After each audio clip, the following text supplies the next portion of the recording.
Okay, so in case you're ever wondering what a LS1 on a 4th gen Camaro sounds like with just a muffler delete, I've done nothing else to this car.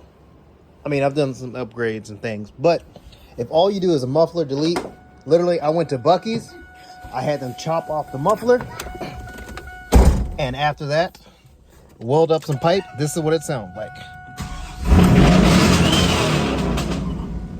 I like it.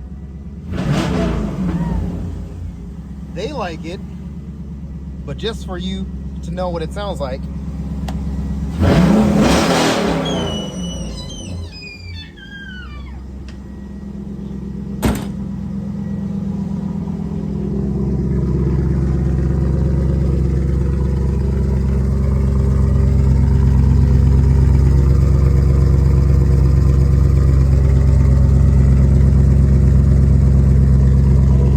she's on jack stands right now because I'm doing some work to her, but this is simply a muffler delete, and this is what she'll sound like.